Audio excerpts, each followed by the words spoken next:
different people have different ways of doing them.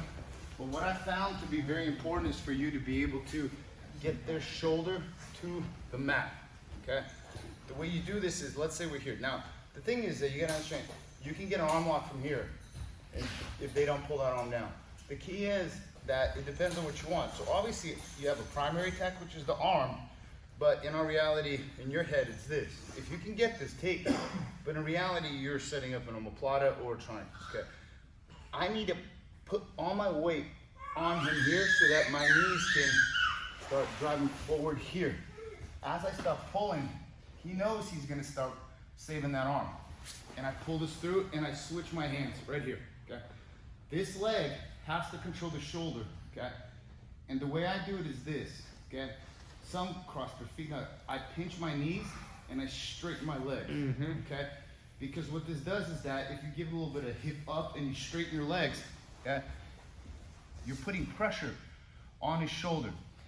I see this done oftentimes where the knee's bent and they're doing this, but the problem is that he can start posturing up, okay?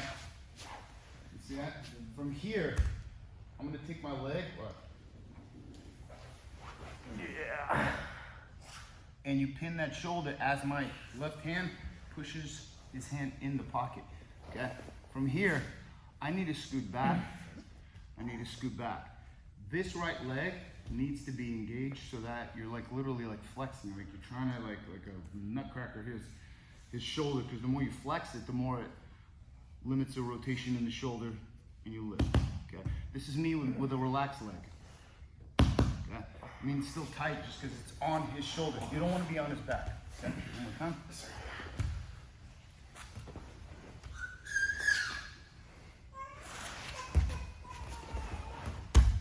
See, I switch from the right hand, because the right hand does me no good. I switch because the right hand needs to get me here, okay? So as I go up, I want to sit up with pressure here, not here. Pressure, it's almost like on his tricep right here, okay? So that it's controlling the whole shoulder, all right? If I'm on his back like this, he's got his whole kind of lat and everything, and he can start posturing up. Watch, start posturing up, okay? I don't want that, okay? So what I want to control this hip. I'm gonna be here, okay? As this left hand pushes in the pocket and I lean forward and I can see I caught it. With this hand, cup their triceps so it'll help you secure it. This right hand goes underneath. You could cup their shoulder if it's no gi here, okay? Bring this leg back and bring this leg back right here. And then what you can do is you can also scoot back, okay? Claude Gracie taught us this, remember, Phil? Okay, because he's the Omaplata master, okay? And he scoots back. You see how much pressure it puts? And then I lift the hip, and it barely even torques it, okay? So what I want you guys to do is, whether you're doing it from the top or bottom, you have this here, so you're going here. Look, again, I switch, see? My right hand, put it in the pocket, and then my left hand goes here, because I need to be able to take him off base here as this leg straightens, so that even sit up, pocket, shoulder, and then I scoot back, and then lift that way.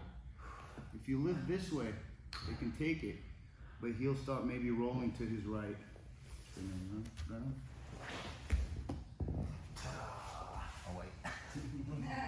And then you have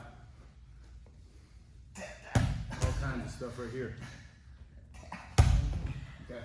But that's for later, because you'll learn how to lock that on. So one more time. For the record, this doesn't work on traps, so don't you get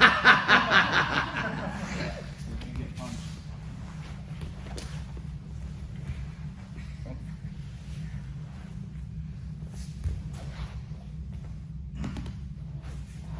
Try it. 1, 2, 3. Oh God, yes. Oh, that's even that. Of course. Sit there and start playing. Yeah. Oh yeah.